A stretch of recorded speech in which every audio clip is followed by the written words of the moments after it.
Rain fell in sheets outside the Seattle gala, but inside, my heart froze. I, Lauren Carter, stood among glittering tech moguls, my empire's success heavy on my shoulders. Then I saw him, Michael Bennett, my ex-husband, his eyes piercing through the crowd. 10 years ago, I walked away from him and our son, Noah, a fragile infant battling a heart condition. I chose ambition over family, building my tech giant in Silicon Valley while Michael raised Noah alone. Now, his gaze held a decade of pain, accusing me of abandoning them. My breath caught, guilt flooding my chest. Could I mend what I'd broken? Noah was alive, thriving, but I was a stranger to him. The chandeliers sparkled, but the light couldn't reach the shadows of my regret. I wanted to run, yet my feet stayed rooted. Michael's presence stirred memories, our love, our son, my betrayal. I had built a fortune but lost what mattered most. Could I earn their forgiveness? Could I be a mother again? The rain outside mirrored the storm within me. I took a step toward Michael, my heart pounding, knowing this moment could change everything.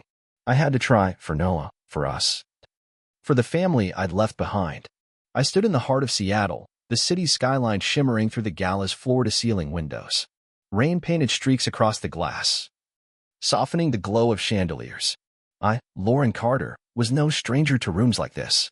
At 38, I'd built Carter Tech into a billion-dollar empire, my name synonymous with innovation. Tonight's AI Summit was another stage for my triumph, yet my hands trembled around a glass of wine. The crowd buzzed, executives, investors, visionaries, but I felt alone. My navy gown clung to me, a reminder of the polished life I'd crafted. But beneath it, I was hollow, haunted by choices made a decade ago.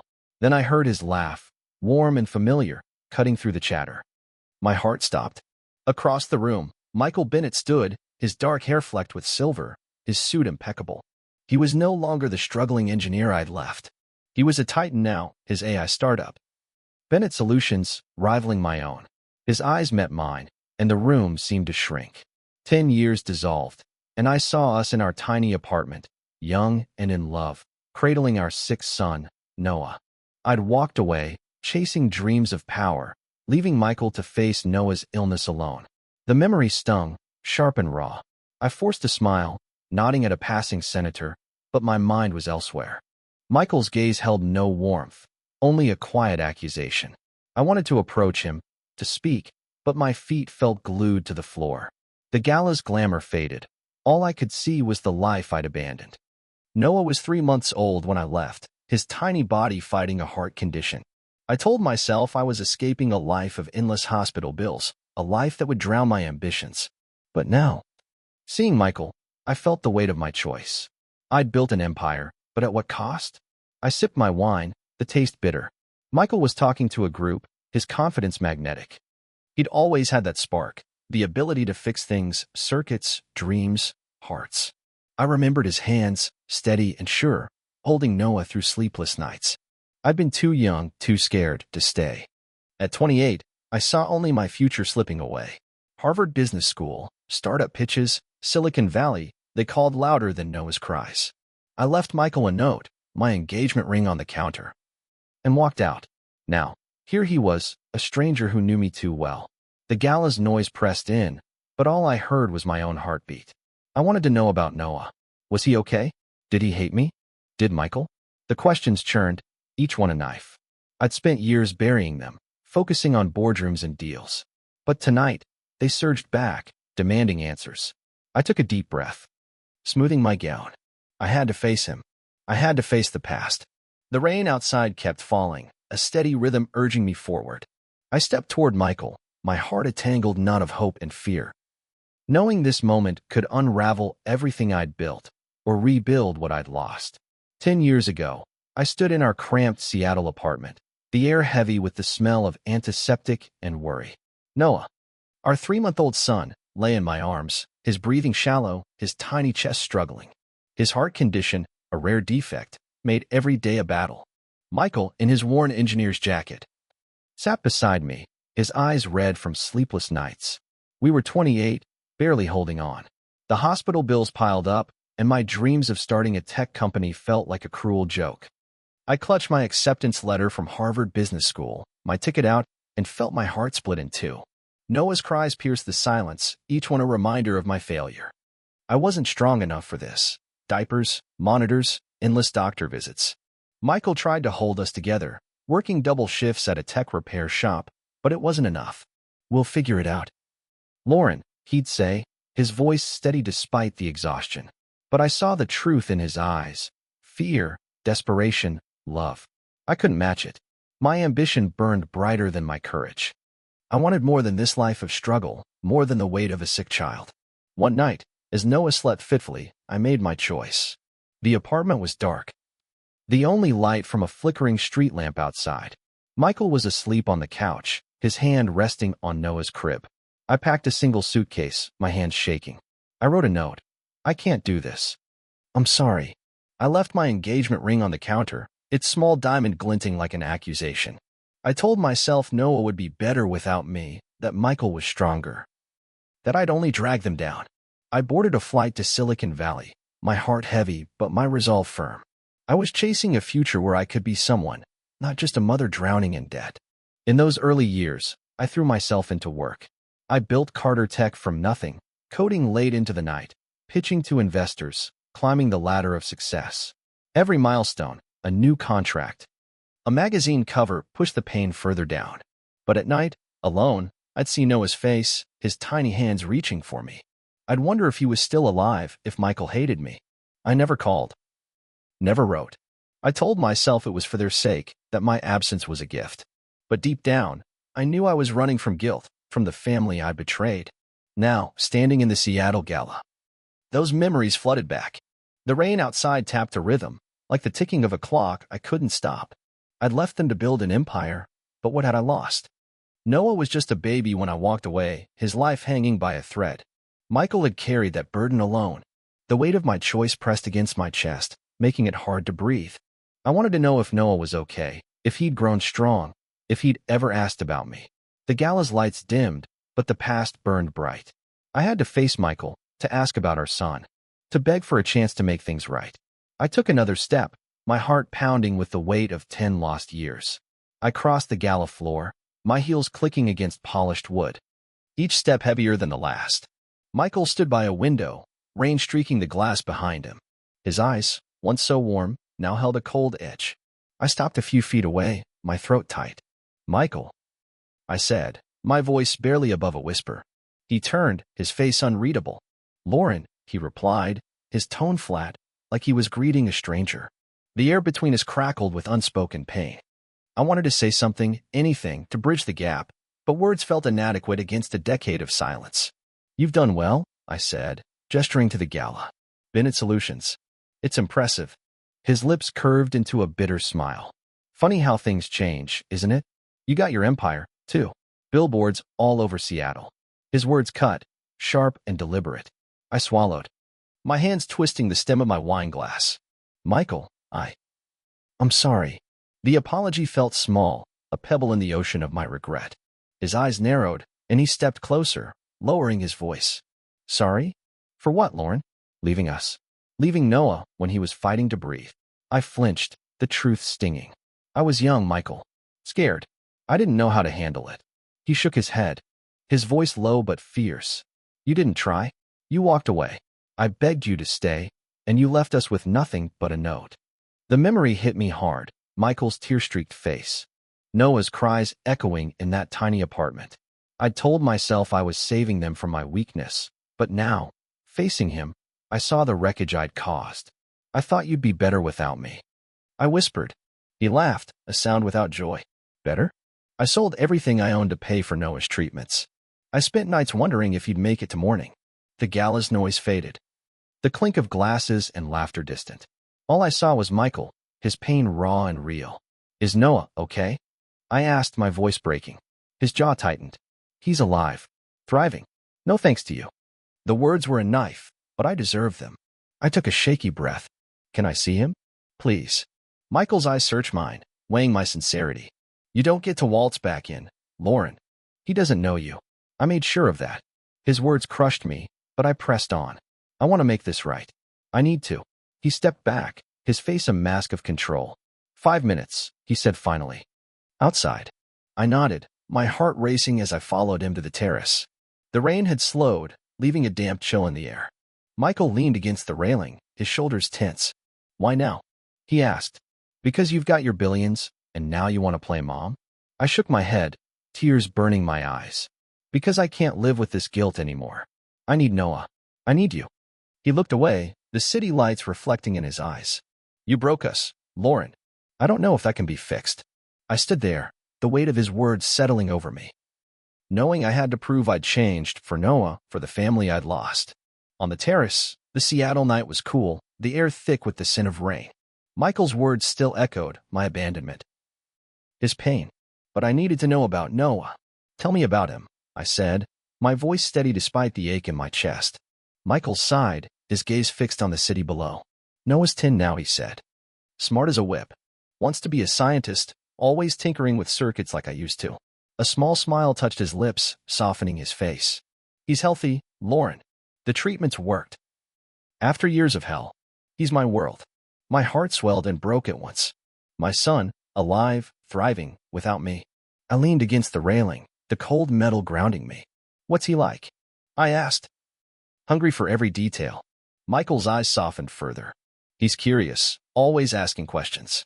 Loves soccer, even though he's not supposed to overdo it. He's got your eyes, that sharp green. Always watching, learning. I closed my eyes, picturing a boy I didn't know, yet who carried pieces of me. Does he ask about me? Michael's face hardened. He did, when he was younger. I told him you were working far away. He stopped asking around 6. Kids know when something's gone. The words cut deep, but I clung to the image of Noah, alive, curious, strong. How did you do it? I asked. Raise him alone, with his illness? Michael's jaw tightened. I didn't have a choice. After you left, I worked triple shifts, sold my car, moved us to a cheaper place. The doctors said Noah's condition could kill him without constant care. I learned to read medical charts, fought insurance companies, prayed every night. His voice cracked, and I saw the weight of those years in his eyes. I started Bennett Solutions in a garage, tinkering between hospital visits. Noah's survival was my fuel. I felt tears prick my eyes. You're incredible, Michael. He shook his head. I did what a father does. You wouldn't understand. The accusation stung, but I didn't argue. I'd left them to drown while I built my empire. Carter Tech's success, magazine covers, investor meetings, felt hollow now. I traded my family for ambition, thinking it was strength. But Michael's love for Noah, his resilience, was true strength. I wanted to be part of that, to earn a place in Noah's life. Can I meet him? I asked again, softer. Michael's eyes searched mine, wary but not cruel. He's not a prize you can claim, Lauren. He's a kid who's been through enough. I nodded, my throat tight. I know. I just want a chance to know him, to show him I care. Michael looked away, the rain starting again. A soft patter on the terrace. I'll think about it, he said finally. But don't expect miracles. You broke his trust before he even knew you. I stood there, the city's hum below us, feeling the weight of my mistakes. Noah was alive, a miracle I hadn't earned. But I'd fight for him now, for the family I'd lost, no matter how long it took. I had to start somewhere. And this was my chance to begin. Back inside the gala, the warmth of the room couldn't touch the chill in my heart. Michael's words lingered, but I was determined to see Noah. The next morning, I called my assistant to arrange a trip to Michael's neighborhood. I wanted to surprise Noah at his school, to catch a glimpse of the boy I'd lost. But by noon, my phone buzzed with alerts. A gossip blog had caught wind of my encounter with Michael, spinning a story, Billionaire CEO seeks to reclaim abandoned son. The headline burned my eyes. Social media exploded. Hashtags like hashtag Lauren Carter scandal trending. My board at Carter Tech was furious, demanding a meeting. My carefully built reputation was crumbling. I sat in my hotel suite, staring at the Seattle skyline, my hands shaking. The article painted me as a heartless opportunist, using Noah to soften my image. Commenters called me a monster. A mother who'd abandoned her dying child. Each word felt like a slap, but they weren't wrong. I'd left Noah when he needed me most, chasing success over love. Now, the world knew. And my empire was at risk. My business partner, Sarah Klein, called, her voice sharp. Lauren, this is a PR disaster. Investors are pulling out. Fix this, or Carter Tech is done. I wanted to fight back, to issue a statement, but my thoughts were with Noah. Would he see this? Would he hate me before we even met? I called Michael, my voice trembling. Did you see the news? He was silent for a moment, then said, Yeah, Noah hasn't, but it's only a matter of time. His tone was cold, protective. This is why I didn't want you near him, Lauren. You bring chaos. I swallowed my guilt. I didn't mean for this. I just want to see him. He sighed. Come to his science fair tomorrow. Stay low. No cameras. The next day, I slipped into the school gym, my scarf hiding half my face. The room buzzed with kids and projects, but the whispers followed me. Parents stared, some pointing. A reporter lingered by the door, notepad in hand. I felt exposed. Wrong, but then I saw Noah. He stood by a model rocket, explaining its design to a judge, his green eyes bright with pride. My heart ached. He looked so much like me, yet so much like Michael. I stayed in the shadows, watching, afraid to disrupt his moment. Sarah called again as I left. The board's meeting tomorrow. You need to be here, not chasing ghosts. I gripped the phone, torn. Carter Tech was my life's work, but Noah was my son. I'll be there, I said, but my heart wasn't in it. The scandal had stripped away my armor, forcing me to face the truth. I'd built my life on running from family. Now, the world's judgment mirrored my own. I had to prove I'd changed, not just to Noah and Michael, but to myself. The science fair was a start, a chance to see Noah's world. I'd face the board, the media, the hate, but for the first time, I knew what mattered. Family. Noah. A chance to heal the past. The boardroom at Carter Tech's Seattle office was cold, all glass and steel, a stark contrast to the warmth of Noah's science fair. I sat at the head of the table, facing Sarah and the board. Their faces grim. The scandal had tanked our stock, and investors were fleeing. Sarah leaned forward, her eyes sharp. Lauren, you built this company from nothing. Now you're throwing it away for a kid you haven't seen in 10 years. Her words hit hard, echoing my own doubts. I'd spent a decade building this empire, sacrificing everything. Could I walk away now? My heart said yes, but my mind screamed no. At night, alone in my hotel, I wrestled with guilt. I'd seen Noah's smile, his passion for science, and it stirred a longing I'd buried. But Michael's distrust lingered. He'd let me attend the science fair, but his warning was clear. Don't hurt him, Lauren. I wanted to be Noah's mother, but what if I failed again? What if I was too broken to fix this? The media storm didn't help. Every article painted me as a villain, and part of me believed it. I'd chosen ambition over family once. Could I choose differently now? The next day, I met Michael for coffee in a quiet Seattle cafe. Rain tapped the windows as we sat, tension thick between us. Noah liked the science fair, he said, stirring his coffee. But he's asking questions. He's not stupid, Lauren. I nodded, my throat tight. I want to be there for him, Michael. Really be there. He looked at me, his eyes searching. Why should I trust you? You left us when things got hard. I leaned forward, desperate. I was wrong. I was scared, selfish. But I'm here now. And I'll do whatever it takes. Michael's silence was heavy. Noah's been through enough, he said finally. He doesn't need your chaos. I felt tears prick my eyes. I'm not that person anymore. I want to know him, to love him. He looked away, his jaw tight. Prove it, then. Show up for him, not for you. His words were a challenge, one I couldn't ignore. I nodded, determined to earn his trust, Noah's trust, my own trust. Back at Carter Tech, Sarah pushed harder. The board's voting tomorrow. Step back from this family drama, or you're out as CEO. I stared at her, my oldest friend, and saw only ambition in her eyes, the same ambition that had driven me away from Noah. I wanted to fight for my company, but Noah's face kept surfacing, his green eyes so like mine. I couldn't lose him again. I'll be at the meeting, I said, but my heart was elsewhere. That night, I lay awake, torn between two worlds. Carter Tech was my legacy, but Noah was my son. Michael's challenge rang in my ears. Prove it. I had to choose my empire or my family. The rain outside kept falling, a steady reminder of time slipping away. I closed my eyes, picturing Noah's smile, and knew I couldn't run again. This time, I'd fight for what mattered most. The Seattle sun peeked through clouds as I stood outside Riverside Elementary, clutching a thermos of coffee. Noah's soccer game was about to start, and Michael had reluctantly agreed to let me come. I spotted Noah on the field, his green eyes focused, his small frame darting with energy. My heart swelled.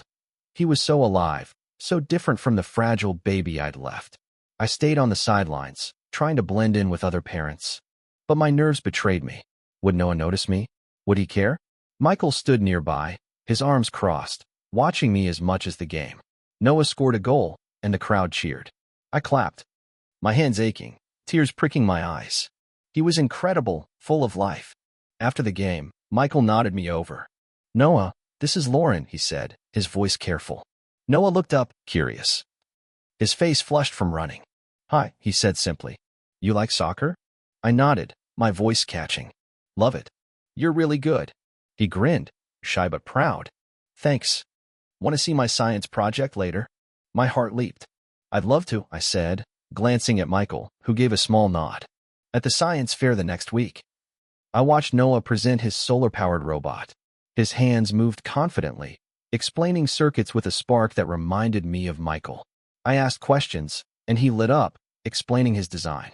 For a moment, we were just a woman and a boy, not a mother and a son separated by years. "You're smart," I said, and he beamed. "Dad says I get it from him, but I think I'm smarter." I laughed. The sound foreign but warm. Michael watched from a distance, his expression softening. We started small traditions, ice cream after games, walks in the park. Each moment felt like a gift.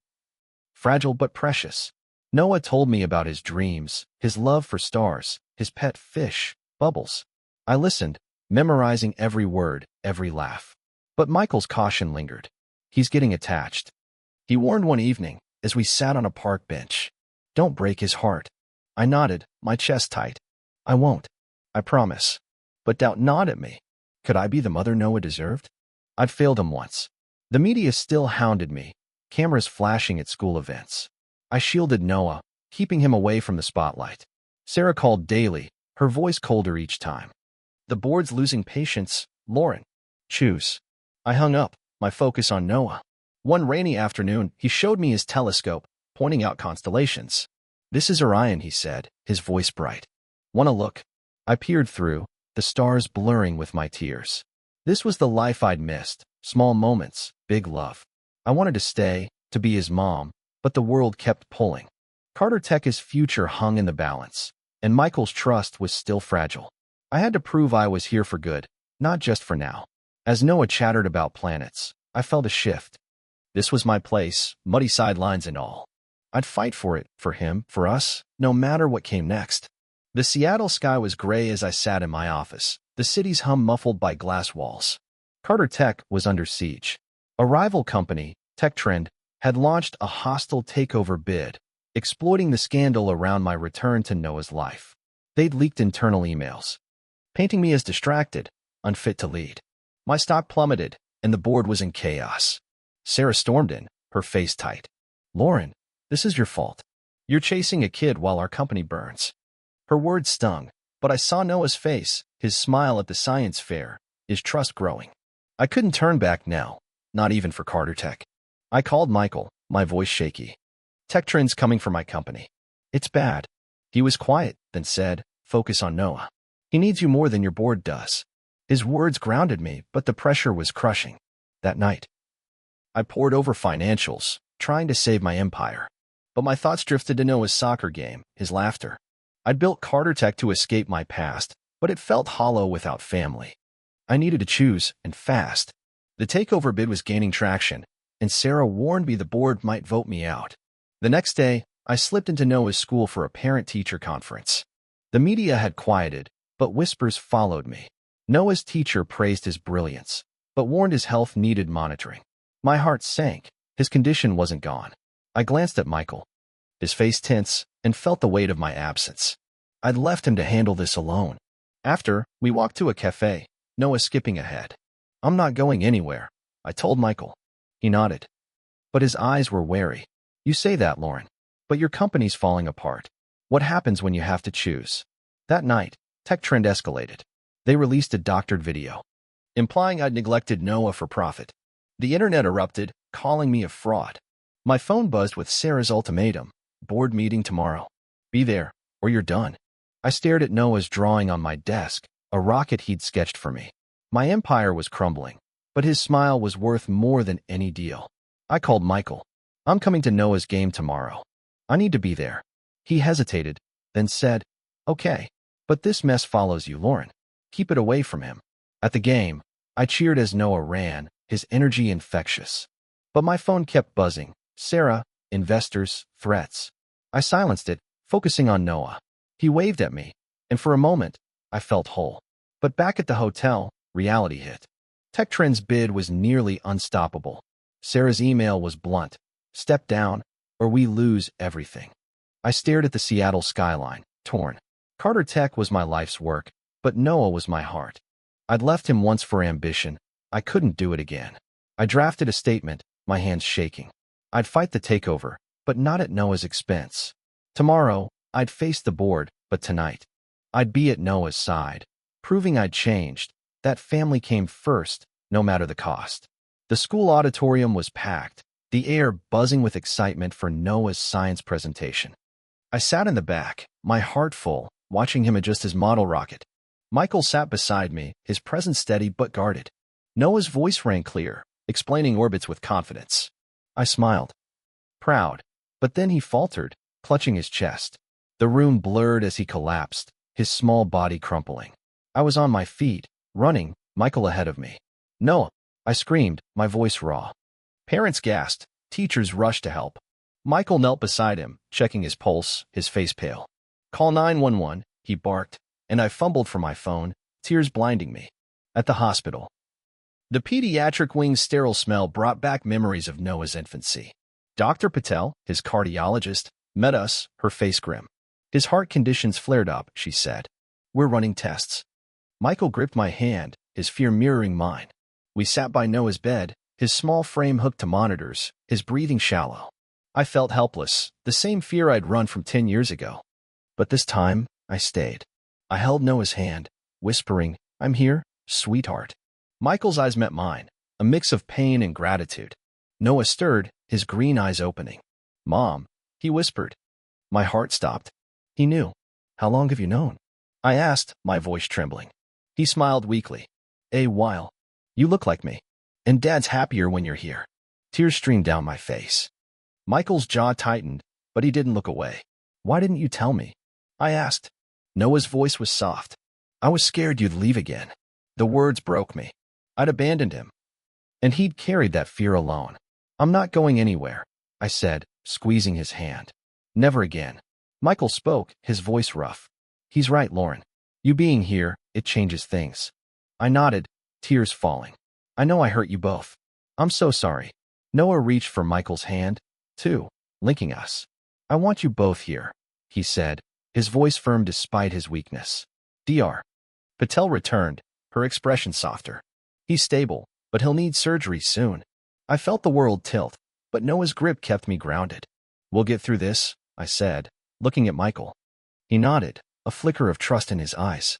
The hospital room was quiet, save for the beeping monitors. I thought of Carter Tech, the takeover bid, Sarah's ultimatums. None of it mattered now. Noah's life was on the line, and I'd failed him once.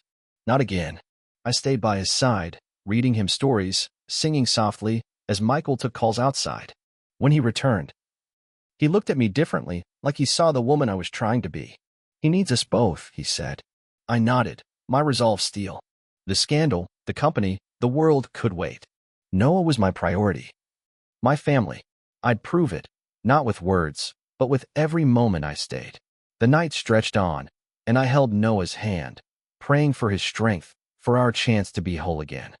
Noah's hospital room was dim, the Seattle dawn creeping through the blinds.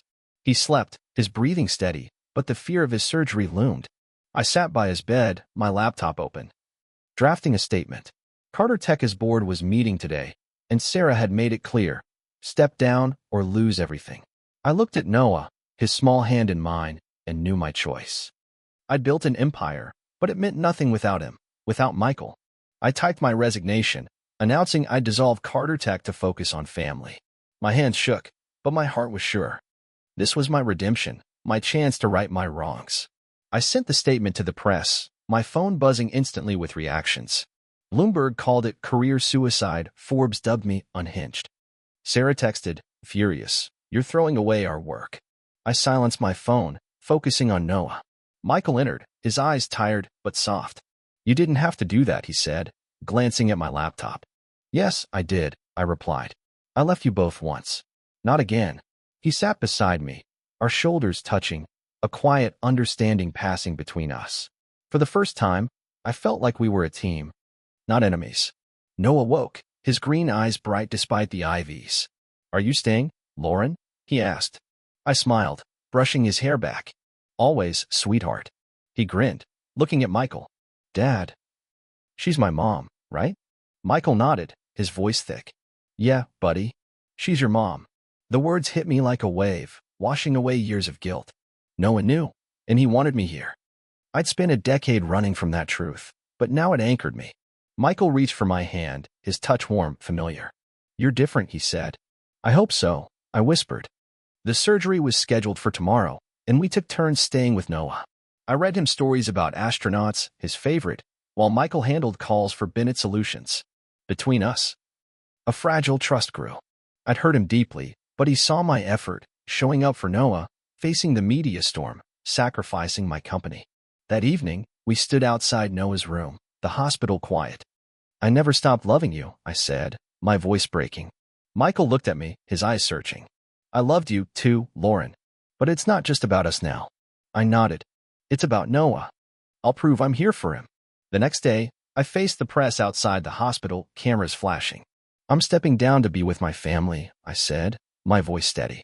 Some things matter more than success. The crowd murmured, but I didn't care. I returned to Noah's side, where Michael waited. He smiled, a real smile, the kind I'd missed for years. You meant it, he said. I nodded, tears falling. I'm home. Noah's surgery went well, and as he recovered, I felt the pieces of our family coming together. I'd lost so much, but I was gaining more love, trust, a second chance. I looked at Michael and Noah, my heart full, knowing I'd never walk away again. This was my life now, and I'd fight for it every day. Noah came home a week later, his laughter filling Michael's Seattle house. The surgery was a success, and Dr. Patel gave him a clean bill of health with careful monitoring. I moved into a nearby apartment, wanting to be close without rushing things. Michael and I took turns making pancakes, Noah's favorite, falling into a rhythm that felt like family. One sunny morning, as we flipped pancakes, Noah looked at us, grinning. You guys are like a team now, he said. My heart swelled. He was right. We were rebuilding, slowly, carefully, but together.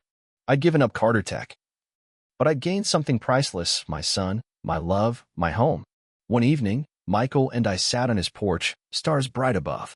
Noah was inside, sketching rockets. I kept something, Michael said, pulling a velvet box from his pocket. My breath caught. It was my engagement ring, the one I'd left behind. I couldn't sell it, he said. Maybe I was waiting for you. Tears filled my eyes as he opened the box, the solitaire glinting. Lauren Carter, will you marry me again? His voice trembled, and I saw the boy I'd loved, the man he'd become. Yes, I whispered, my heart full. Yes, Michael. We planned a small wedding in Michael's backyard, the Seattle skyline in the distance. Noah was our ring bearer, his green eyes sparkling as he carried the ring on a tiny pillow. Friends and family gathered, their warmth wrapping around us.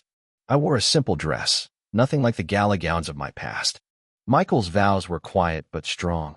I loved you then, I love you now, and I'll love you always. I choked back tears, promising to stay, to love, to be the mother and wife they deserved. Noah hugged us both, his laughter the sweetest sound. Our new life wasn't perfect. Noah's health needed watching, and Michael's company kept him busy. But we faced it together. I started consulting, using my tech skills to help small businesses finding balance. Noah and I built a telescope together, stargazing on clear nights. Michael joined us, his hand in mine, our family whole. The media moved on, the scandal fading, but I didn't care about their judgment anymore. I'd found my place, not in boardrooms, but in muddy soccer fields and cozy kitchens. One night, as I tucked Noah into bed, he clutched the locket I'd given him, a photo of me as a baby inside. You're my mom, he said, sleepy but certain. I'm glad you came back. I kissed his forehead, tears falling. I'm here, baby. Always. Michael stood in the doorway, his eyes soft. We both changed, grown through pain, but love had brought us back. Seattle's rain fell outside, a gentle reminder of second chances. I'd lost years, but I'd gained a future. This was home, messy, beautiful hours. I'd never leave again, and every day, I'd prove it with love, presence, and the family we'd rebuilt. I've learned that life's greatest treasures aren't found in success or wealth, but in the love we give and receive. 10 years ago, I chose ambition over family, leaving Noah and Michael to chase a hollow dream. I built an empire, but it couldn't fill the emptiness of lost years. Facing my mistakes was the hardest thing I've done, harder than any boardroom battle. It took courage to step back, to admit I was wrong, to sacrifice what I'd built for what I'd lost. But in that sacrifice, I found redemption. Noah's smile, Michael's trust, our rebuilt family. These are worth more than any fortune. Love demands presence, not perfection. And second chances require unwavering commitment. We all make mistakes. We hurt those we love, sometimes without meaning to. But I've learned that regret can be a teacher, not a prison. Facing my past taught me to prioritize family, to value the small moments, pancakes, soccer games, stargazing. Forgiveness from others and ourselves is possible when we show up, stay, and try. Noah forgave me, not because I deserved it, but because his heart was big enough to let me back in.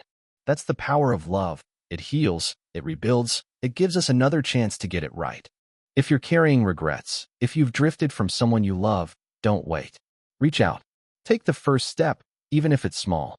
Call that friend. Write that letter. Show up for that person you've lost touch with. It won't be easy. Facing the past never is. But love is worth it. My story is proof that broken bonds can mend, that families can reunite. If you're brave enough to try, don't let pride or fear hold you back. Life is too short, and love is too precious. Start today with one small act, and let it grow into something beautiful. I hope my story stays with you. If you've ever felt the weight of a choice you regret, know you're not alone. I was scared, but I found my way back. You can too. Pick up the phone, knock on that door, and begin. Love is waiting, and so is your second chance.